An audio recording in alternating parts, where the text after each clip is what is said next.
고린도전서 15장 29절에서 34절까지입니다. 신약 성경 283페이지입니다. 만일 죽은 자들이 도무지 다시 살지 못하면 죽은 자들을 위하여 세례 받는 자들이 무엇을 하겠느냐?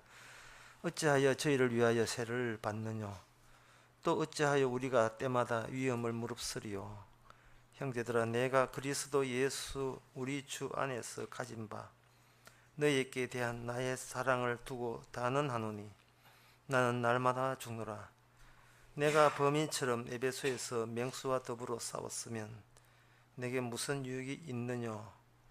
죽은 자가 다시 살지 못할 것이면 내일 죽을 터이니 먹고 마시자 하리라. 속지 말라. 악한 동무들은 선한 행실을 더럽히나니 깨어 의를 행하고 죄를 짓지 말라. 하나님을 알지 못하는 자가 있기로 내가 너희를 부끄럽게 하기 위하여 말하노라. 아멘. 오늘 본문 가지고도 충분하게 두 종류의 인간으로 나누고 있습니다. 34절 끝에 보면 하나님을 알지 못하는 자라고 되어 있죠. 자가 있다. 그러면 두 종류가 있지요. 하나님을 알지 못하는 자가 있고 하나님을 아는 자가 있고, 이렇게 두 종류가 있습니다. 두 종류 사이에는 각기 세상을 보는 관점이 따로 마련되어 있어요. 따로 설정되어 있습니다. 따로 설정되어 있다는 것은 두 그룹 사이에 통하나 그리고 대화가 안 된다는 이야기입니다. 하나님을 알지 못하는 자가 감히 하나님을 아는 사람들끼리 이야기하는 내용에 대해서 그들은 아무리 기웃거려도 무슨 동네의 이야기인지 무슨 이야기를 하는지 도통 모르게 되어 있습니다. 우리는 그 점에 대해서 굉장히 자부심을 가져야 되고, 으쌰 성공했다 라는 고마움, 감사함이 있어야 되는 겁니다. 아민, 하나님 모르는 사람도 다 통하는 이야기가 했다면 그것은 본인도 하나님 모르고 있는 중이라 이렇게 판정날 수가 있어요. 하나님을 아는 사람과 모르는 사람이 이렇게 대화가 통하지 않는다면, 그러면 우리가 어떻게 우리 자신을 하나님이 아는 부류에 속할 수 있다고 그렇게 자부할 수 있느냐? 그 시작점을 하나님을 모르는 자부터 시작을 해나가면 됩니다. 하나님을 몰랐을 때, 하나님이 있으나 마나 할 때, 그때 사람들끼리 모여서 그들이 생각하는 천국은 무엇이며, 그들이 생각하는 하나님은 무엇이며, 그들이 생각하는 죽음은 무엇이며, 그들이 생각하는 삶이 무엇이며, 인생의 보람이 무엇인가, 그런 것을 하나님 모르는 사람들이 서로 동조하고 동의하는 그런 사고방식을부터 우리가 출발을 해야 돼요. 우리는 제가 그렇게 출발하라고 한다면 그걸 어떻게, 하나님 믿는 사람이 그걸 어떻게 출발을 합니까? 라고 하는데 그 이야기는 나는 실소를 금하실 수 없습니다. 지금 살아가는 그 꼴이 지금 하나님 모르는 사람하고 똑같은데 이제 와서 난 모르겠다고 할 수 있느냐? 평소에 살아가는 모든 모습들이 하나님이 안 믿는 사람과 동일하게 똑같은 사고방식으로 살아가고 있는데 거기에 대해서 나 빠지려 합니다 이렇게 할 수가 없어요. 인간의 육이 있는 이상은 매일같이 하나님 모르는 사람들의 사고방식이 남한테 들을 필요도 없어요. 내 육신에서 매일같이 폭발합니다. 이게 분출되고 있어요.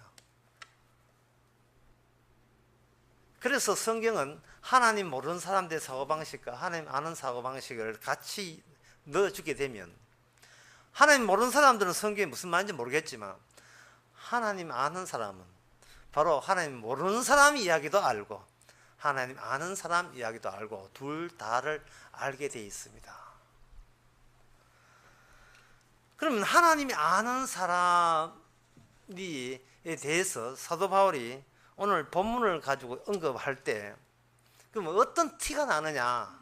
너 하나님 아는 사람 맞지? 라고 티를 날 때 그건 사도 바울의 생각과 동감하면 되거든요. 같은 느낌으로 세상을 살아가면 되는 겁니다. 근데 오늘 본문을 보게 되면 사도 바울이 상당히 심각합니다. 오늘 본문 내용을 쭉 29절부터 쭉 보게 되면 여기 29절부터 보면 이런 내용이 돼요. 위험을 무릅쓰더라도.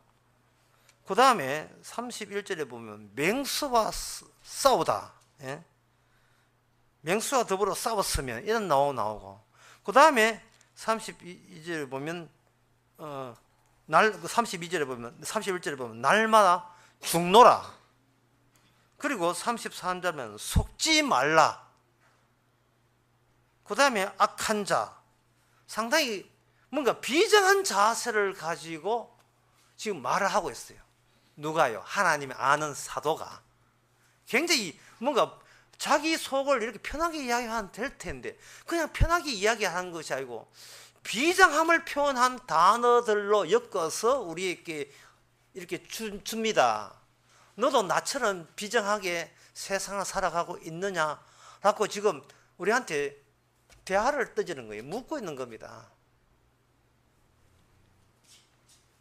오늘 사람들이 교회 생활을 가지고 하는데 교회 생활에 비장함을 말한 게 아니고 여기는 실생활의 비장함을 이야기해요. 실생활에. 교회에서 자기들끼리 어떻게 뭐 회의하고 재직하고 그걸 이야기하는 게 아닙니다. 하나님을 아는 사람이 세상 살아갈 때 이런 이 비장함 위험을 무릅쓰고라도 맹수와 싸우듯이 날마다 죽노라 속지 말라 이러한 비장함을 이 사도 바울은 나는 느끼는데 여러분들도 같이 느끼십니까? 지금 묻고 있는 거예요. 그럼 우리는 조용한데 뭐 별일 없는데 이렇게 돼버리면 그러면 뭐가 문제냐 하면은 사도 바울이 생각하는 하나님이 아는 사람이라면 필히 구비되어도 갖춰야 될 그 현실이라는 그 개념과 우리가 생각하는 현실 개념이 뭔가 이 다르다는 낌새가 보이는 겁니다. 제가 초반에 이야기했듯이 하나님을 안 믿는 사람들이 어떻게 살아가는가에 대해서 우리는 하나님 믿는 사람 같으면 이거는 뭐 당연히 아는 거죠. 왜냐하면 우리의 육이 계속해서 하나님 안 믿는 쪽으로 성질을 발휘하기 때문에 알아요. 그래서 하나님을 안다고 하지만 막상 제대로 하나님을 아는 사도 바울에게 어떤 언질이 오고 어떤 말을 이렇게 듣게 되게 되면 뭐야? 사도 바울이 사는 시대하고 우리 시대가 뭐가 많이 달라도 많이 다른 모양이다. 이렇게 자기 마음대로 이렇게 이해를 해버려요. 똑같아요. 많이 다른 게 아닙니다. 그렇다면 하나님이 안다고 여기면서도 실제로는 하나님 모르는 사람과 동일한 사고방식으로 살아가게 되면 그렇게 구상된 그 현실 감각, 이 현실 감각에 이 문제가 있다는 것이 티가 나는 겁니다. 그래서 이 성경 말씀을 보셔야 되는 이유가 성경 말씀과 우리가 평소에 무심코 살아가는 사고방식과 이게 개입이 있어요. 뭔가 끊어져 있어요. 그래서 성경을 보게 되면 그렇게 심각성을 못 느끼는 겁니다. 그 비장함, 이 시대를 우리는 이 시대를 살아가려고 하잖아요. 사도는 이 시대를 통과하려고 합니다. 나그네니까 우리의 고향은 따로 있으니까 사도는 빨리 훌쩍 떠고 틀어버리고 통과하려고 하는데 우리는 어디에 죽치고 사냐라는 것이 주된 관심사가 되어 있어요.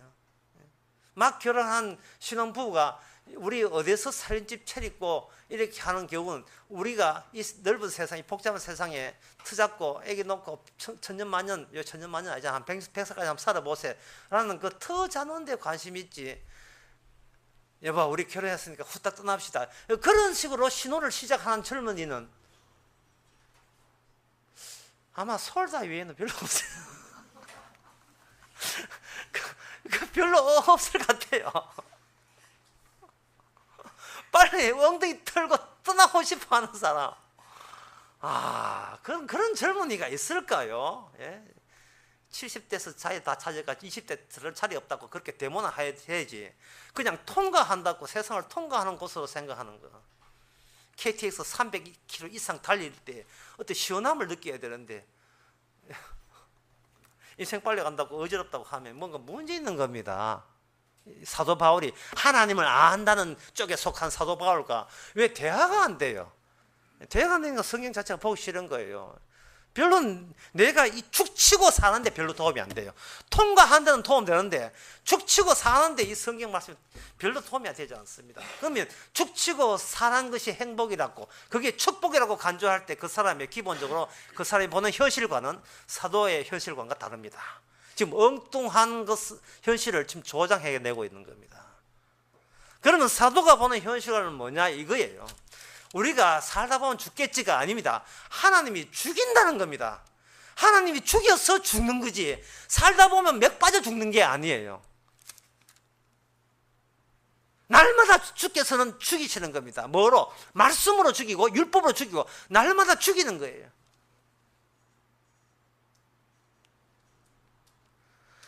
죽음에 두 종류가 있어요. 한 번 죽으면 끝은 죽음이 있는 반면에 반복해서 죽는 죽음이 따로 있어요. 반복해서 죽는 죽음은 그 몸이 특수한 몸이기 때문에 그런 겁니다. 오늘 보면서 사도 바울이 하는 말이 이상한 말을 해요. 나는 날마다 죽노라. 사람 죽으면 끝인데 그게 왜 날마다 죽는 거냐. 내 몸이 하나님 모르는 사람 몸하고 다르기 때문에 그래요. 몸이 달라요. 몸이 다르니까 생각도 다르고 현실을 보는 눈도 다르고 다 다른 겁니다. 교회 와서 복 받겠다 하는 것은 이거는 교회에서 복 받겠다는 말을 그걸 다른 말로 번역하면 살려주세요라고, 살려주세요. 헬프미 살려주세요라는 거예요. 그래서 사도 바울은 살려달라는 그 사람에게 상담하기를 하나님이 죽으시는 죽음에 같이 덩실덩실 춤을 추어라.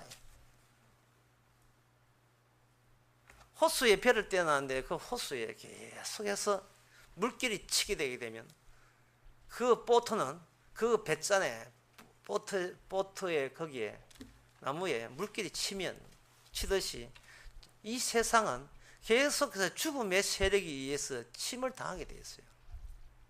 죽음이라 하는 것은 이 바닷가에 늘 쌓이는 오물 같아서 계속해서 해변가로 밀리는 것이 죽음의 그 힘이고 본질입니다.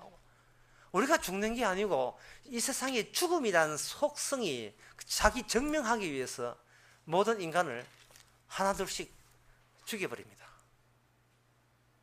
죽고 싶어 죽는 게 아니고 죽고 싶더라도 죽고 살고 싶더라도 죽게 되어 있어요. 사적 죽음 가지고 죽음의 개념이 전부가 아니에요. 범주를 넓혀야 됩니다. 사도 바울이 분명히 살아있을 때 예수를 만났죠. 그 순간은 사도 바울이 이렇게 이야기합니다. 나는 그 순간이 제대로 죽은 순간이었다. 나는 그리스도 방에 십자가 못 박혔나니 이제부터 내가 사는 것이 아니라 내 안에 그리스도가 산다. 이미 이런 고백이 나올 때 그 고백이 나오는 사도의 몸은 전에 생각했던 자아 소유의 몸이 아니고 예수님 소유의 몸이 되는 거예요. 몸이 되어서 예수님의 위력, 예수님의 십자가의 구원의 능력을 이 시대에 현재화시키는, 실제화시키는 작업에 사도 바울이 지금 동참되어 있습니다.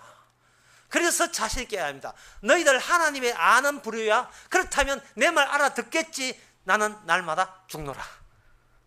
난 날마다 죽노라. 반복해서 죽고 다시 말해서 나는 날마다 나에 대해서는 패배해서 하고 그 패배한 나를 예수님의 승리로 나는 또다시 새로운 날을 맞이했고 새 아침을 새 새벽을 맞이해서 오늘 또 살아간다. 내일 되면 나는 그렇게 해서 나는 나로 내 자아는 또 실패해서 죽게 되지만 죄로 인해 죽게 되지만 주께서는 그런 죄인을 또 죽게 뜻이 있으면 또 살려낼 것이고 이렇게 해서 내가 삶을 증거하는 것이 아니고 예수님이 현재 살아있는 분으로서 활동을 하고 있음을 늙어가는 우리의 몸을 통해서 마음껏 보여주고자 하는 것이 주의 하나님의 뜻입니다.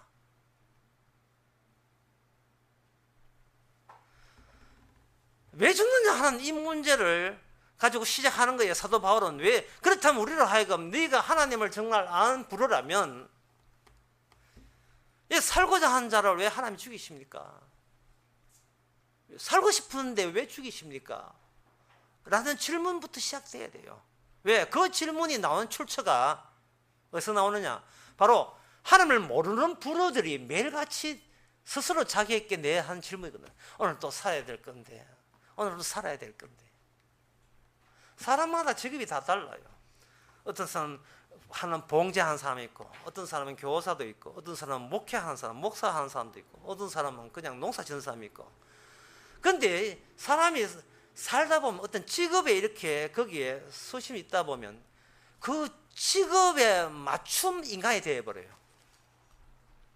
봉제 공장에 있는 사람은 그 봉제 일이 자기의 주 시간들이 되기 때문에 많은 24시간 가운데 봉제 일이 많아지다 보니까 봉제에 적합한 인간형으로 이게 수정이 되는, 변화되는 겁니다.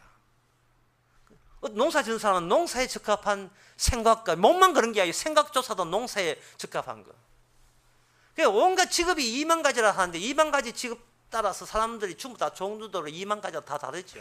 그 사람이 하는 일을 통해서 그 사람의 맞춤 인간형이 그 따로따로 다 생산되는 겁니다. 근데 그걸 통합해서 성경에서는 하나님을 아는 쪽에 사도 바울은 복음을 전할 때 그걸 통합해서 이야기해요.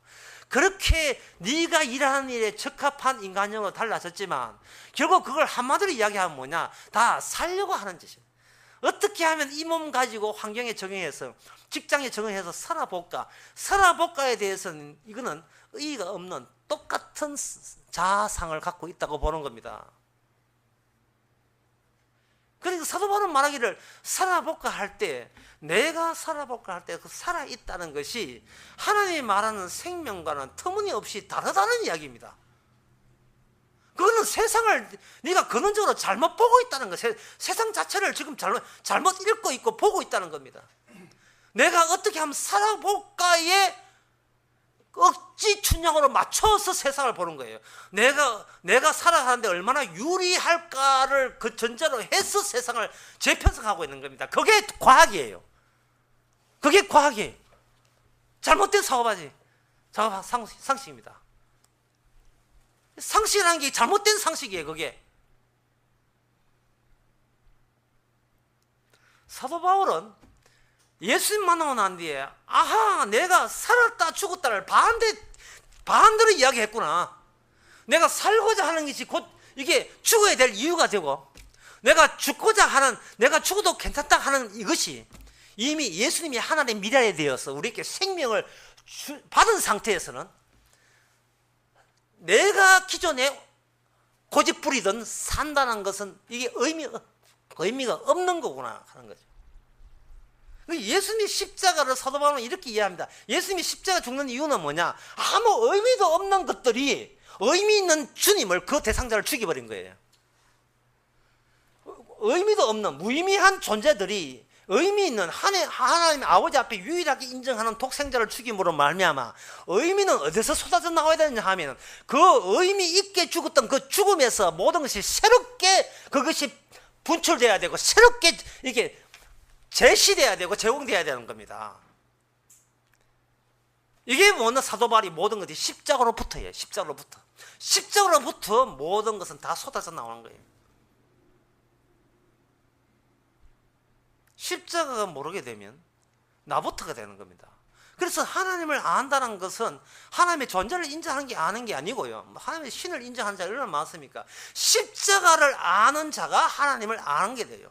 십자가를 아는 자가 예수님을 아는 자가 되고, 예수님을 아는 자가 예수님만 아시는 그 아버지를 유일하게 아는 자가 되는 겁니다. 그렇다면 하나님은 인간을 왜 죽이는가? 진리를 모른다는 이유 때문에 죽이는 겁니다. 진리를 모르면. 진리를 모르거든 죽어야 마땅하다는 겁니다. 설교자가 설교할 때 제일 신경 쓰는 것은 이 설교가 이 본문의 진리를 드러내느냐, 이게 관건이에요. 진리를 드러내지 않고 진리를 해방하는 것 같으면 그 사람은 설교하면서 지옥 가고 있습니다. 설교하면서 목회하면서 지옥 가고 있어요.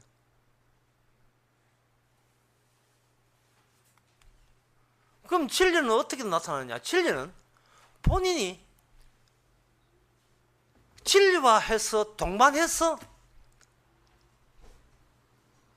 같이 수정돼야 되거든요. 이 말이 어려운데, 사람은 자기가 살고자 한다면 주변의 환경을 미리 예측을 해버려요.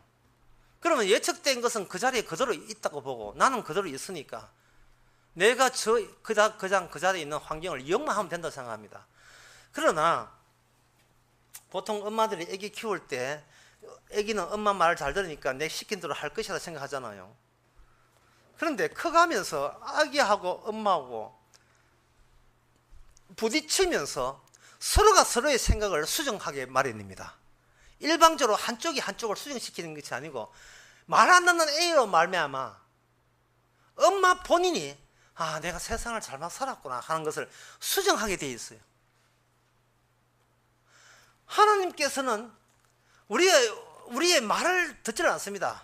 예, 우리는 무슨 시킨 대로 잘 하기 때문에 말은 하는데, 정작 말은 하면서 이 육은 우리가 감당이 안 돼서 말 따로 육신의 욕망 따로 놀아요. 이걸 누가 수정합니까? 바로 그 욕심에 시달리고 치대시키는 방식의 환경을 우리한테 맞닥뜨리게 함으로써 내가 살고자 하는 것 때문에 남들이 얼마나 힘들어하고 주님이 얼마나 아파한다는 것을 깨닫는 가운데서 비로소 자기가 죽을 수밖에 없는 이유를 아는 거예요. 사람은 인생을 살면서 뭔가 자꾸 토해놓는데, 그 토해놓는 것들이 뭐냐 하면은요, 하나님 보시기에 천국에 부합되지 않기 때문에 미리 다 토해놓게 하는 겁니다. 토사물을 통해서 욱 하면서 아침부터 이야기 죄송합니다만 토해놓고 네 안에 이런 게 들어있다는 걸 살펴보면서 이런 거 있으니까 이런 것이 나를 하여금 천국 못 가게 하는구나 확인차 그렇게 하시는 겁니다. 그 토해놓는 토사물의 역할을 하면서 주께서 우리의 덩어리를 두드려야 되거든요. 막 두드려야 뭔가 토하니까 그 두드리는 작업이 예수님의 산상설교입니다. 마태복음 5장 29절에 보면 29절 30절 말씀이 나오는데, 제가 이 말씀 가지고 여러분 덩어리를 한번 두드려 보겠습니다. 예, 뭐가 나오는지 한번 보세요. 만일 내 온언놀이 너를 실족게 하거든 빼어버리라. 내 백체 중 하나가 없어지고 온몸이 지옥에 던지우지 않는 것이 유익하면, 또한 만일 내 오른손이나 너를 실족게 하거든 찍어버리라. 내 백체 중 하나가 없어지고 내 몸이 지옥에 던지우지 않는 것이 유익하니라. 제가 아까 인간의 몸이라 인간의 정신이라 하는 것은 자기 적성, 지급하는 이 일의 적성에 맞춤되도록 수십 년 동안 이게 단련되고 이게 합당하게 된 거거든요. 결국 자랑은 뭐냐? 내가 이만큼 했습니다. 이만큼 노력해서 실적을 냈습니다. 내가 개척교회에서 얼마를 몇 명을 했고 교회를 몇 명 해서 설교를 이만큼 강의를 이만큼 했습니다. 그걸 내놓잖아요. 그것이 우리 몸을 지옥으로 안 보냅니까? 바로 그게 우리가 자랑이라고 내놓는 그것이 우리 몸을 지옥에서 가지 않게 하는 요인이 아니라 도리어 반대로 우리로 하여금 뭔가 하나님의 진리를 감추게 만드는 요인이 되는 거예요. 진리 모르면서 천국 가려는 이 더러운 심보를 날마다 우리가 살면서 토해놓게 하는 겁니다. 주님의 천국 가는 것은 방법이 따로 있는데, 우리는 주님이 주시는 방법은 단호히 거절하고 내가 실적 올린 그 실적 그것으로 내밀면서 이것 가지고 천국 여달라고 그렇게 억지를 부리고 있는 겁니다. 자식 이만큼 잘 키웠습니다. 조국과 민족을 위해서 도시락 던졌습니다. 이봉창, 예? 상하이 공원에서 도시락 던졌습니다. 근데 이봉창 의사가 평소에 산상설계도로 살았습니까? 마음으로 간음 안 했습니까? 형제한테 욕 안 했습니까? 주의 말씀은 예수님이 진리라면 예수님 입에서 나온 말씀도 진리예요. 그 진리를 모르게 되면 이 땅에 순국선열이 돼도 지옥 가요. 내일 되면 순국선열 나는데 현충이 나는데 그 수국 선질도 지옥 간다 하고 지옥 간다 이 말입니다. 그게 하나님 모르는 사람들의 통용되는 상식이거든요. 이 현실이라는 게 유구한 5천년 역사가 아닙니다. 천년이 하루 같아요. 무슨 반만 년 역사도 의미 없어요.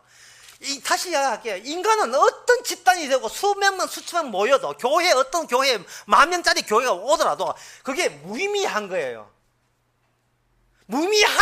무의미한들의 집단이 뭐 의미 있는 예수님을 살해한 겁니다. 그 살해한 것을 되받아 와야 그게 구원의 능력이 돼요.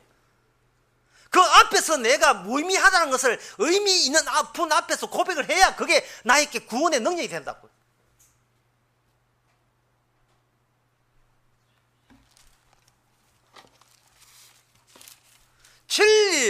매일같이 7일 못 찾으면 달리 이야기해서 매일같이 7일 못 찾으면 달리 이야기해서 매일같이 자기가 종사하는 그 업 속에서 날마다 죽이시는 그것을 못 찾으면 그걸 달리 이야기하면 날마다 위험을 무릅쓰고 산다는 의식이 없으면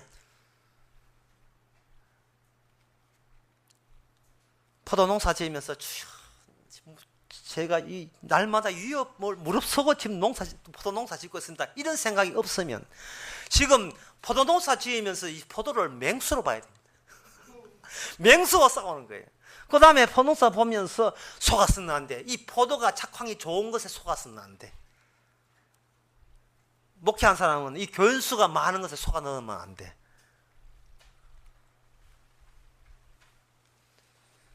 바로 이처럼 머물려고 하지 말고 통과하는 중에 우리는 그러한 느낌을 공유해서 받게 되는 겁니다. 사도 바울이 말할 때 진리를 모른다. 네가 진리를 모르기 때문에 다른 말로 하면 복음을 모르기 때문에 내가 너를 죽일 거야 라고 이야기합니다. 그러면 우리는 생각을 하나님이 나를 갈구어서 죽인다고 생각하는 겁니다. 이렇게 보시면 성경 해석 처음부터 다시 봐야 돼요. 왜 칼빈 신학이 이게 저는 그냥 이단으로 봐요. 칼빈 신학 자체를 그냥 이단으로 간주합니다. 칼빈주의 개혁주의 신학을 이단으로 간주하는 이유가 개인 구원과 관련되어 있어요. 흔히 한국에서 말하는 신천지니 여호와 증인이 뭐니 해도 그 이단에서 나온 이단들이 천주교도 마찬가지고요. 그 모든들이 공통점이 있어요. 딱 특징이 딱 하나 뭉쳐진다고. 개인 구원론입니다. 개인 구원. 개인 구원은 이단이 주로 악마가 하는 짓이에요. 개인 구원은. 당신은 이렇게 하시면 당신은 구원받습니다. 이게 모든 이단들의 시작점이에요. 시발점입니다. 오늘 본문에 나오는 퀴즈들이 그 중에 하나를, 그중을 같이 연관성을 짓고 있어요. 개인 구원, 성경은 개인 구원이라는 게 없어요. 그러면 개인 구원이 없으면 어떻게 되는가? 요한계시록 14장 19절에 보면 이런 말씀 나옵니다. 천사가 낫을 땅에 휘둘려 땅에 포도를 거두어 하나님이 진노의 큰 포도주 털에 던지매라고 되어 있어요. 포도주 털. 이걸 오늘날 한국 토속적인 환경에 의해서 이걸 달리 이야기하면 이렇습니다. 도가에 막걸리 있다 이 말입니다. 막걸리통에 막걸리 들은 거예요. 술을 여러분 자신 적이 없기 때문에 내가 막걸리 무슨 말인지 모르겠지만 막걸리는 막걸리 통에 들어있잖아요. 근데 그 뻘뻘 올라가는 그 막걸리, 뻘뻘 올라가는 그 막걸리 집에서 술 담그면 올라가. 옛날에 많이 담가봤어요. 할아버지지 같이 살면서. 그 뻘건 그게 전부 다 분노의 하나님의 진노의 거품이다 이 말입니다. 거기 올라오는 게. 개인 구원은 애초부터 성성 없는 이유가 인간 하나가 하나의 뻘뻘 하나의 거품이에요. 거품. 생명의 신호라는 이건 책 보셨습니까? 시커먼데 알록달록한 그 빨간색 그게 물방울 있죠. 그게 물방울을 최지영 씨가 순간적으로 촬영해가 올린 거예요. 거기 요한계시록에 나오는 그 14장 19절 뽀글뽀글 거품 지금 술도가에 이 세상을 세사람이 술도갑니다. 술도가에 술을 담아놓고 거품은 그 거품이 뭐냐 하면 하나님께서 진노의 표현이에요. 그게 집단 심판이에요. 집단 심판. 요한계시록 11장 19절에 보면 이 하늘에 그러면 그 진노가 어디서 오느냐? 그 출처가 있어요. 진노가 나오는 출처를 소개했습니다. 요한계시록 11장 19절에 이 하늘에 있는 하나님의 성전이 열리니 성전 안에 있는 하나님의 언약궤가 보이며 또 번개와 음성들과 뇌성과 지진과 큰 우박이 있더라. 여기에 나올 때 언약궤가 보이고, 언약궤는 둘이 아니고 셋도 아니고 하나입니다. 하나의 언약궤에서, 하늘에 있는 언약궤에서 뭐가 내려오느냐? 번개, 음성, 그리고 뇌성, 지진, 우박 전부 다 이 세상을 작살내는 심판의 도구들이에요. 심판의 방식들입니다. 이걸 앞에 이야기한 그 요한계시록 14장 19절과 11장 19절 둘 다 19절인데 이 19절 둘 다 이게 쪼린 대본 뭐냐 하면은 하나님의 언약을 모르는 사람은 저주받는다 이야기예요. 하나님의 언약. 그 언약을 누가 갖고 있습니까? 이스라엘이 갖고 있었고, 이스라엘이 실패한 언약을 이스라엘이 고대하는 메시아가 오셨는데, 그 메시아가 예수님 오셔서 12제자께 이야기하기를 내가 온 것은 내 살과 내 피를 먹고 마셔라. 이것은 너희와 세우는 새 언약이니.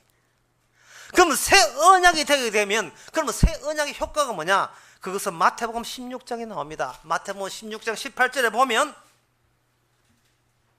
베드로가 하나님 예수님께서 베드로 이야기하기에 되는 이는 또 내게 이르노니 너는 베드로라 내가 이 반석에 교회를 세우리니 그 다음에 나온 이야기가 음부의 권세가 죽음의 권세가 심판의 권세와 죄의 권세와 악마의 권세와 율법의 권세와 저주의 권세가 너를 누르지 못할 것이다. 결단코 죄에 합당한 진노와 심판은 이 교회는 비켜갈 것이다. 내가 너 위에 교회를 세우리니. 그 세우는 교회의 원칙은 예수님이 이야기합니다. 내가 죽고 사흘 만에 살아날 때 이것이 바로 그동안 숨겨진 악마가 그토록 예수님을 회방하려고 했던 그 본색이다 말이죠. 마귀가 제발 예수님께서 이 일만 하지 않기를 원하는 거죠. 그게 악마가 원래부터 처음부터 노렸던 악마가 노렸던 그 점이 바로 십자가였습니다. 그런데 그것도 모르고 베드로가 하는 소리가 예수님 그럴 수 없습니다. 제가 나가서 싸워서 예수님을 안 다치게 하겠습니다 하니까 예수님이 베드로 보고 하는데 베드로에 하지 않고 뭐라 하면 사탄아 물러가라. 그 다음에 말이 중요합니다. 네가 사람의 일을 생각지 않냐고 하나님의 일을 생각지 않고 사람의 일을 생각한다.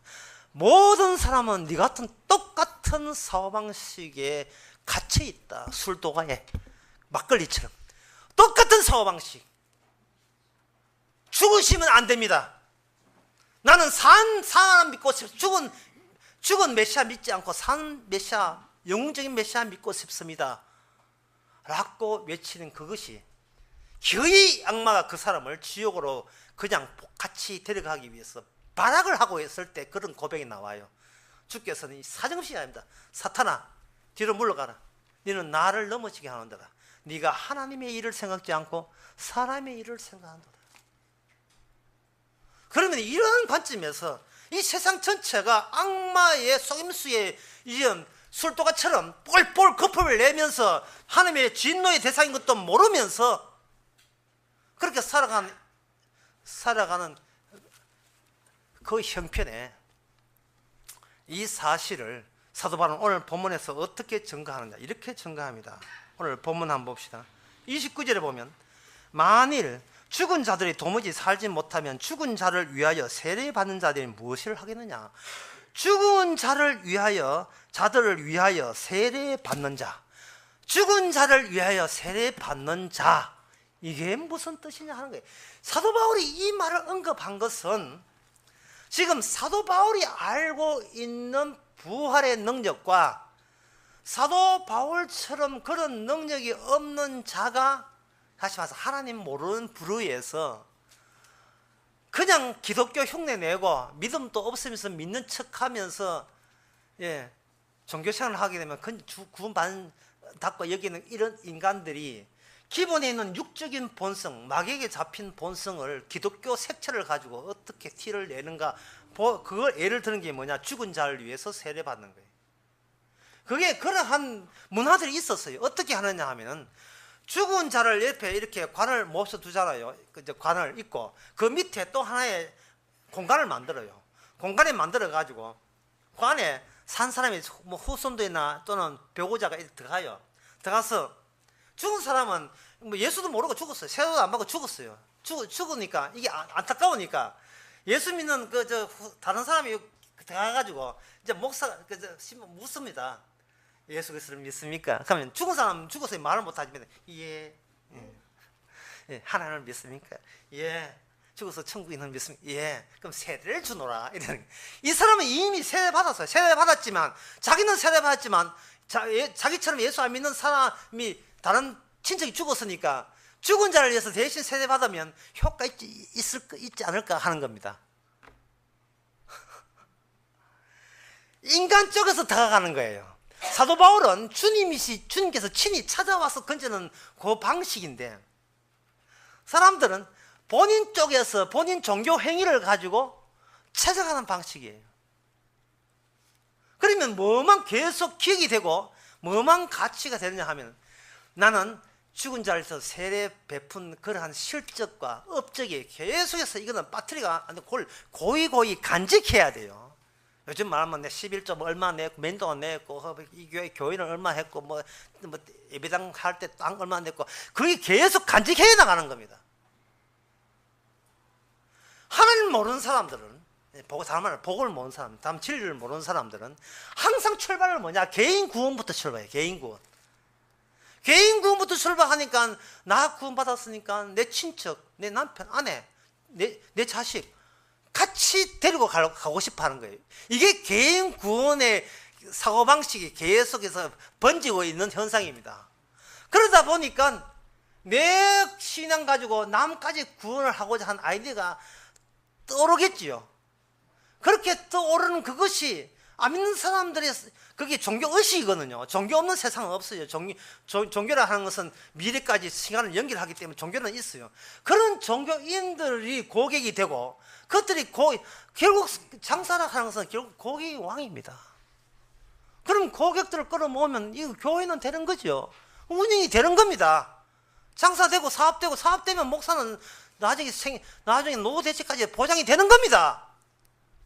목회 뭐 있나 말이죠. 사람들 원하는 대로 해주면 되는데요. 천국 가지고 구라치고 공갈 쳐서 천국 가려면 뭐 하면 됩니까? 이거 해라, 세례 받아라. 간편해요. 가끔 죄 짓는 건 성만찬 해가지고 떡 먹고 해결하고, 카스테라 하고 포도주스 해결하고, 얼마나 간편합니까? 이게 기독교라면, 불교식은 뭐냐 하면, 사람이 죽고 난 뒤에 옛날 대장한테 또 걸리거든요. 옛날 대장한테 걸리죠. 사람이 살고자 한다는 그만큼 남한테 피해를 줘야 살지, 혼자 털어서 먼지 안 나는 건 없습니다. 어떤 검사장도 약간 묻었어요. 터니까 120억 나왔거든요. 약간 아파트 100채 약간 터니까 그 정도 나왔단 말이죠. 다 이거 자식들 유학 보내고 다 먹고 살라고 한 짓 아닙니까? 이게 개인구원이거든요. 개인구원 헬프이거든요. 나를 살려줄 때 좋은 하나님이라는 겁니다. 나를 죽이는 하나님은 미치도록 믿나, 이거다 이 말이죠. 고객들이 원해. 고객들이.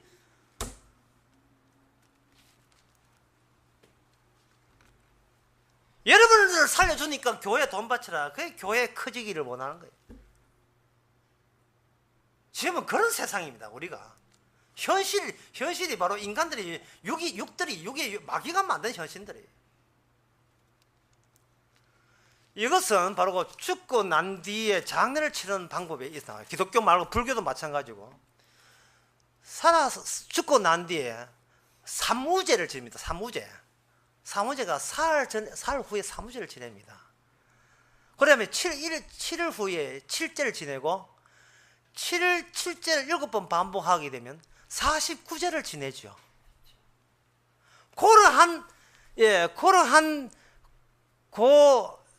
인간들이 이제 점점 더 죽은 사람을 자기 기억에서 삭제하는 거예요. 처음에는 삭제를 빨리 하면 섭섭해. 예. 얼마 전에 돌아가시기 때문에 지금 너무 잔인하고 너무 섭섭한 것 같아가지고 귀신이 네 죽었다고 좋다고 네가 속이 삼켰겠지 이래다면 안 되니까 좀 뭐냐 섭섭합니다를 계속 이렇게 늘이 보는 게 섭섭합니다는. 이제 49제 지나면 이제 빠이빠이다. 이제 얼쩡거리지 마세요. 그래서 그거에 대해서 두 가지의 의미를 담고 상대 이렇게 하나는 뭐냐 하면은 당신이 가는 세계에 미리 가 계시고 당신 따라갈 테니까 저를 잊지 마세요. 어차피 가는 거예요. 합류할 테니까. 그래서 먼저 가서 터잡고 계세요 하고 두 번째는요.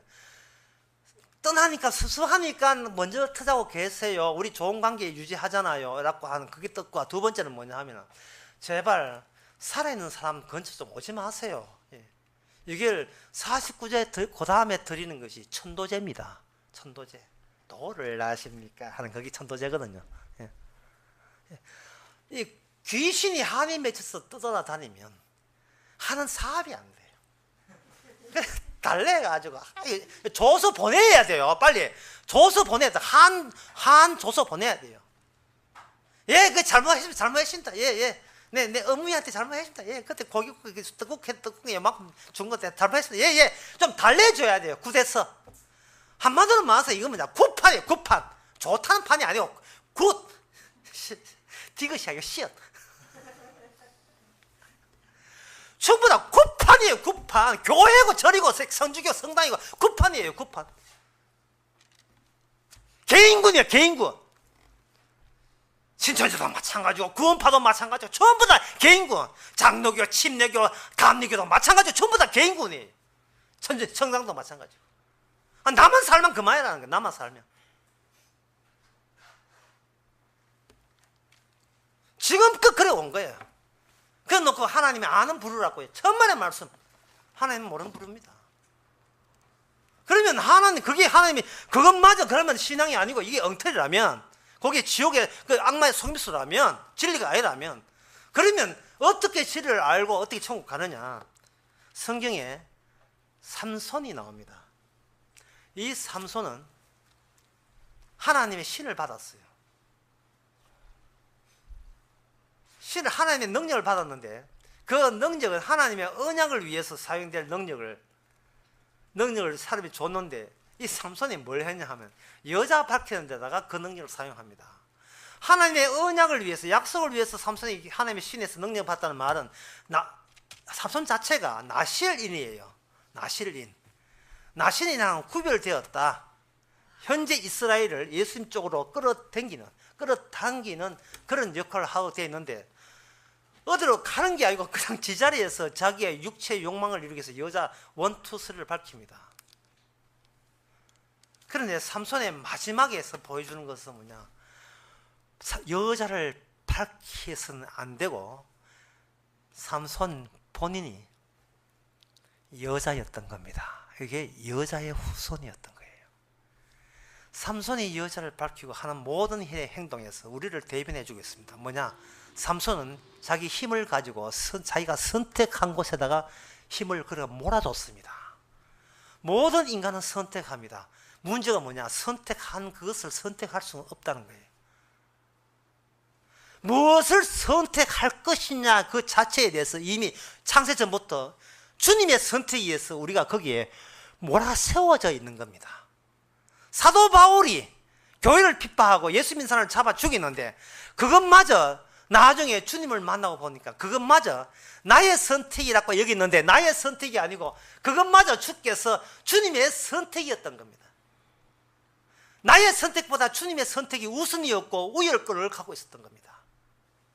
내가 하는 모든 것은 주의 은혜이라고 고백하고 있습니다. 삼손이 그렇게 여자를 밝히며 마땅히 죽어야 마땅함에도 불구하고 삼손이 구원받게 된 것은 바로 이미 자기 자신이 이전에 이미 다른 분에 의해서 자기가 그분을 전가하기 위해서 이 땅에 태어났다는 것을 소급해서 알았기 때문에 그렇습니다. 소급해서. 철없어 몰랐죠. 처음에 여자 볼 때 몰랐습니다. 여자의 후손에 포함됐다는 사실을 나중에 자기의 선택이 전부 다 무산되고 실패로 끝나고, 그리고 그렇게 이중지했던 자기 몸이 눈이 뽑혔거든. 눈 뽑히고 나머지 몸 가지고 마지막 힘을 다하여 주의 뜻을 이루게, 아버지여 나머지 몸 가지고 주의 뜻을 이루게 하옵소서, 나시는 일의 뜻을 이루게 하옵소서 할 때, 희생물이 될 때 주님을 위해서 희생물 되었고, 그동안 내가 인생을 그렇게 살아왔다는 것을 뒤돌아보면서 깨닫게 되는 겁니다.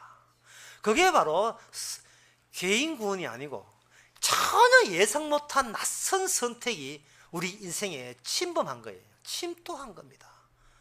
마치 사도 바울처럼, 마침 삼손처럼, 그리고 많은 선지자처럼. 희한한 현상을 따로 찾지 마세요. 그냥 여기 오늘 본문에 보면 여기 30, 날마다 죽노라 내가 범인처럼 에베소서 맹수와 더불어 싸웠으면 내게 무슨 유익이 있느냐 했는데, 여기 실제로 그 사도행전, 이게 사도행전, 이거 사도행전 19장에 나온 이야기, 사도행전 19장 23절 40절 나온 에베소서 있다는 일이거든요. 여기 맹수 안 나옵니다. 맹수 안 나오고 복음 전하면서 핍박받은 이야기 나와요.